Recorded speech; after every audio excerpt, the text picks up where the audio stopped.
Welcome back, Clubhouse Kids. Want to remind you that we were reading Ralph S. Mouse by Beverly Cleary. We're on chapter 2, but before we begin chapter 2, just a quick refresher. Remembering who Ralph is? He's the mouse. And Ryan is a boy who lives in the inn where Ralph resides. Last time we met, we read about Ralph having a motorcycle, and with that motorcycle, he used to ride around, and it now is becoming kind of worn out from all of his riding. So now I'm going to read to you Chapter 2, Ralph's Decision. After a strenuous night of riding through the puddles, fending off of his relatives, trying to repair his motorcycle, and rebuilding the nest, Ralph napped soundly. He was awakened by an angry voice of Mr. Minch, the hotel manager, speaking to Miss Brumble, Ryan's mother. "Look at the floor," Mr. Minch was saying. "Disgraceful." "It certainly needs a good cleaning," agreed Mrs. Brumble. Do you guys remember why the floor needed to be cleaned? That's right. Ralph was playing in all the snow puddles that were left from the boots. "Where's Matt?" demanded Mr. Minch. "Keeping his lobby clean is his responsibility." Worried because his friend was in trouble, Ralph peeped out from under the rock and saw Matt, unaware of the manager's displeasure. Entered the lobby. "Morning, Miss Brumble, Mr. Minch," Matt said. "It's sure pretty outside, with the sun shining on the snow and the sky so blue." Mr. Minch ignored his greeting. "Matt," he said. His voice was stern. "Take a look at this floor. Dried mud on the linoleum. Mouse droppings all over the place. It's a disgrace." And the whole lobby smiles, well, mousy. "That's funny," thought Ralph. "I can't smell a thing." Matt looked at the floor. "Well, I'll be jiggered," he said. "How do you suppose that happened? It looked clean enough last night." Liar, thought Ralph with affection. He knew Matt would never say a bad word against mice. Never mind how it happened. Mr. Minch, exactly what do you plan to do about it? Mr. Minch said. Now take it easy," said Mr. Minch, said Matt. "I'll have this place cleaned up in no time."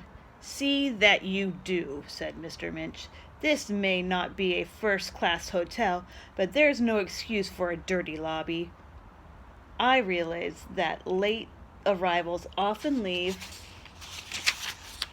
muddy floors, but mouse droppings?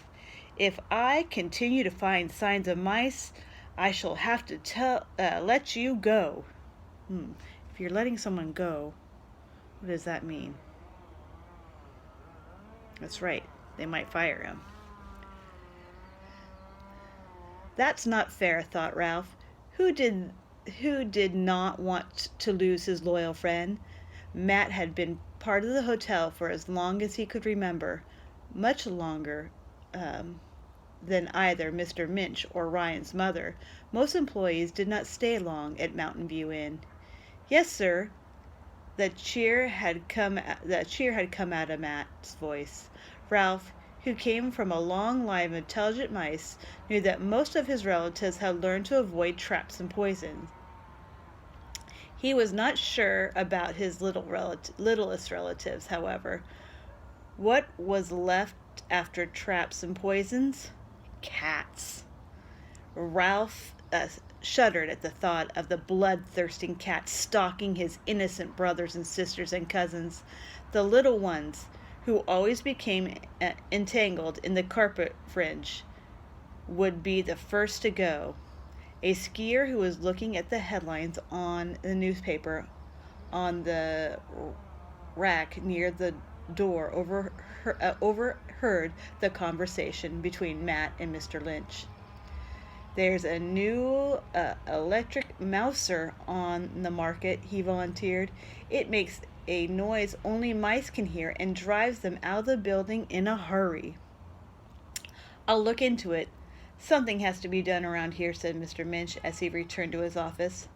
Ralph shuddered at the thought of an electric mouser sending his family screaming into the snow to their frozen deaths. Miss Brumble wanted to say something pleasant to Matt after the unhappy incident. One good thing about the ski crowd, she remarked, they make tracks in the snow, but they don't bother to drip dry a lot of their clothes and clutter up their bathrooms. With that cheerful remark, she went upstairs to count sheets and towels in the linen room. More like the fourth-rated hotel, if you ask me, muttered Matt, who'd seen better days. He dragged out the vacuum cleaner. Mr. Old Minch will never spend a nickel on an electric mouser.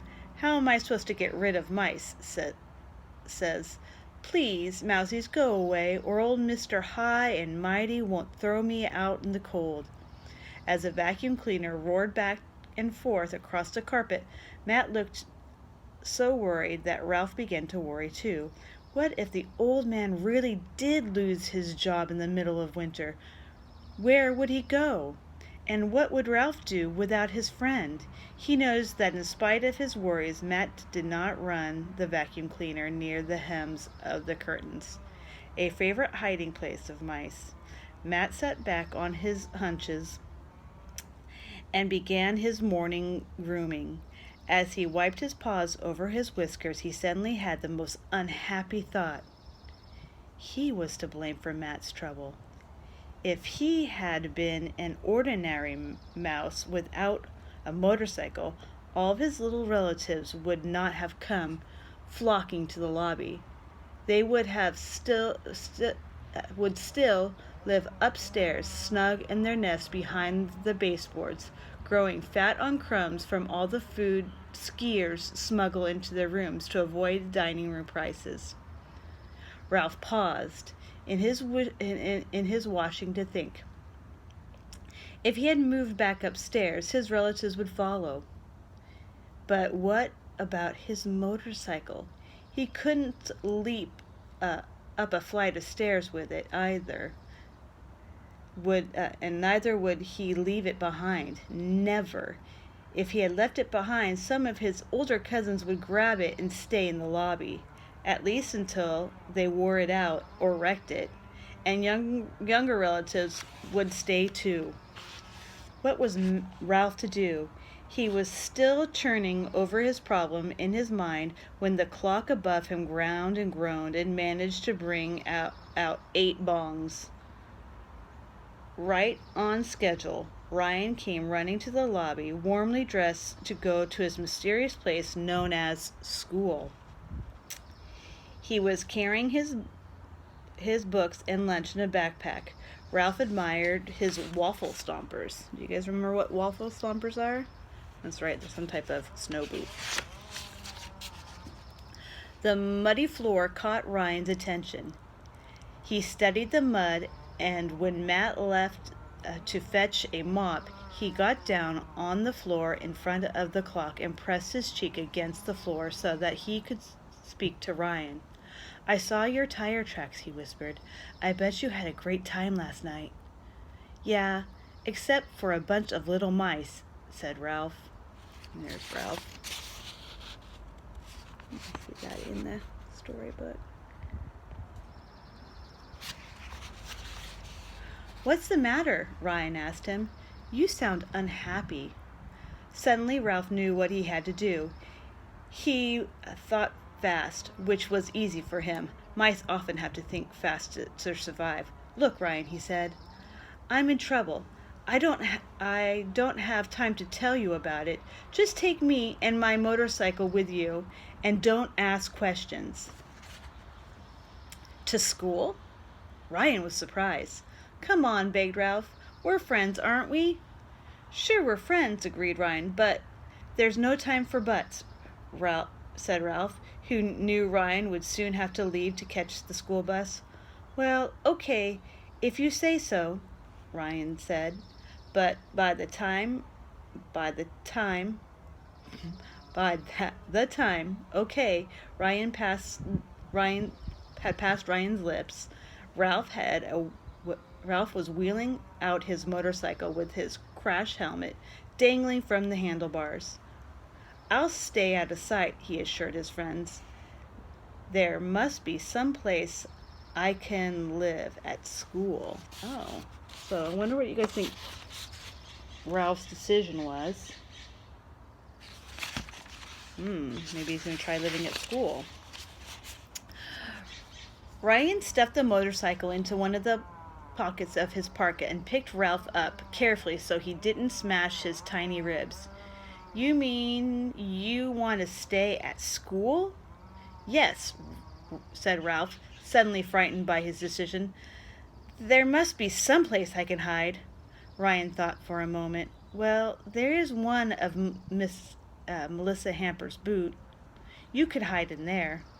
"Does she wear her boots?" Ralph asked, picturing himself squashed in the toe of a boot by the foot of Melissa, whomever she was.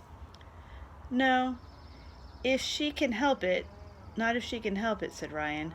"Melissa hates boots, so she leaves them at school. That way her mom can't make her wear them." A sensible girl, thought Ryan. Miss Brumble came rustling back into the lobby. "Ryan, what on earth are you doing on your knees? You should be on your way out to the highway. You'll miss your bus." "Just checking the floor for dust," fibbed Ryan, so he quickly slid Ralph into his parka pocket. A parka. That's just a kind of a big fluffy coat. "Bye, Mom." And he ran out the door and went crunching through the snow to the highway. Ryan must have had second thoughts about taking Ralph to school. He said, "I guess Miss Kay won't mind." "Who's Miss Kay?" asked Ralph. "My teacher," explained Ryan. "Her real name is Miss Knucklebacker, but she told us we can call her Miss Kay because calling her Miss Knucklebacker would take up too much class time."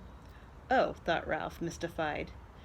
To Ralph, school was a strange, mysterious... Ooh, spider. Go away, spider. Strange, mysterious place where, when he had been very young mouse, Ralph had pictured school as something like a bus, because his mother and father, who arrived at the hotel with several children after a long, hot drive across the Sacramento Valley, or a long, widening road over the Sierra Nevadas, often said, "I'll be glad when school starts." Ralph had naturally concluded that because a school started, it must also move like a car.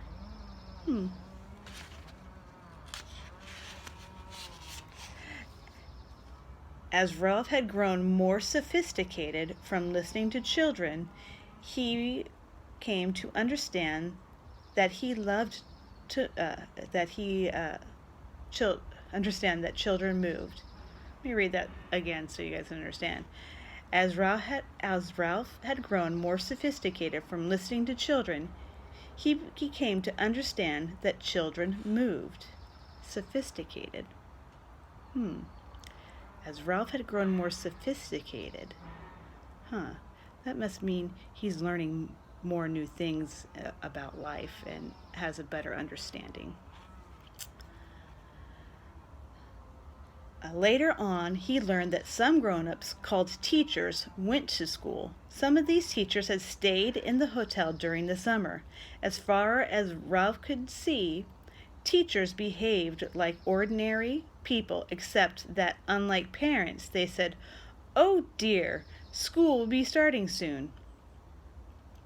Ralph found a clue as to what teachers did in the mysterious place from a television commercial shown several times a day. In it, a woman said she was a teacher and held a tube of toothpaste in her hand, and she walked around saying, "Toothpaste doesn't excite me. Good checkups excite me." Is that really what teachers do all day? Brushing our teeth? This remark puzzled Ralph, however. When he had lived upstairs, he had once tasted toothpaste, and when a careless guest left the cap off the tube, he found himself foaming and frothing at the mouth as he skittered around, frantically trying to find water while one of his maids ran down the hall shrieking, "Mad Mouse! Mad Mouse!" No, Ralph could not agree with the television teacher. Toothpaste was exciting. "This Miss Kay," said Ralph as Ryan reached the bus stop. "Is she okay?" "Yeah, she's pretty good." Ryan stamped his feet to keep them warm. She thinks up interesting things to do for language arts. Like our school is named Irwin J. Sneed Elementary School, and last week she had us write a composition about who we thought Irwin J. Sneed was and why the town of Cucurant, California, named it after him. Ryan scooped up a handful.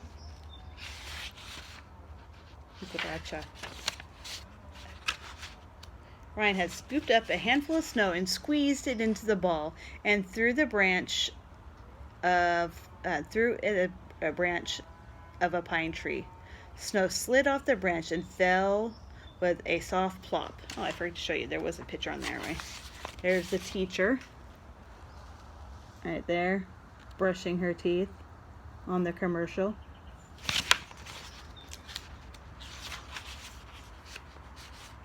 Some kids made Irwin J. Sneed a monster from outer space, continued Ryan, but I made him a horse thief back in the gold rush days when Cucaracha was a mining town. I said he was the first person to go to jail, so they named the school after him. Miss Kay gets real excited about Cucaracha's being a gold rush town with lots of history. "Oh," said Ralph, puzzled. "Who was Irwin J. Sneed really?" "Just some old guy on the school board when the school was built way back in the 1970s, explained Ryan, as he made another snowball. Ralph could make no sense of this information at all. As the snowball made more snow plops from the branch to the ground, Ryan had a sudden thought. "I better be careful about talking to you at school, or people will think I'm nuts." Now, why would people think he's nuts? Okay. "Maybe some of them would understand me," suggested Ralph. "They might even like to see me ride my motorcycle." Ryan considered. "You better not go showing off. Somebody might steal your motorcycle, or maybe everybody would start bringing mice and motorcycles to school. I don't think that would be a good idea. A whole school of mice tearing around on motorcycles? One mouse can get by, but not a lot of mice. You know how some people get all worked up about mice." As the school bus came rumbling down the highway, Ralph had agreed from the hotel experience that Ryan was right. One mouse or even two or three could get by. Many mice could not. "Say," he said, "you don't suppose there are any already mice in this place?" "No," said Ryan, as the bus stopped in front of him. "Mr. Costa keeps our school too clean for mice." Of course, Ralph's feelings were hurt. "Remember to keep out of sight," Ryan's last words to Ralph as he climbed on the bus. Deep inside the parka pocket, Ralph felt sad, brave and noble, frightened and bewildered. Ooh, bewildered. Kind of like that word kind of means you're like, can't fathom understanding something. He doesn't really know what's going on, that word bewildered. He felt sad because there had been no time to say goodbye to Matt. He felt brave and noble because he was going out into a strange old world to protect the safety of his little relatives. He felt frightened and bewildered because so much had happened so fast. Yet inside the pocket was cozy. In the deepest corner, Ralph found a dried up raisin that could be made for an excellent breakfast if he had not been so nervous about what lay ahead in that mysterious place, Irwin J. Sneed Elementary. He nipped at his tiny bite of raisin and told himself school must be safe because so many children went there. Of course, I will be all right, he told himself, pretending to be brave, but I will be careful to stay away from Mrs. K's toothpaste.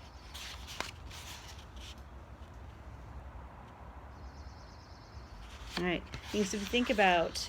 Who is Mrs. K? And why does Ralph feel the need to go to school rather than stay at the inn? Okay. And I want you to predict, what do you think might happen next when Ralph arrives at school? All right, chapter 3, next time I read will be Irwin J. Sneed Elementary School. I'll see you guys later. Bye.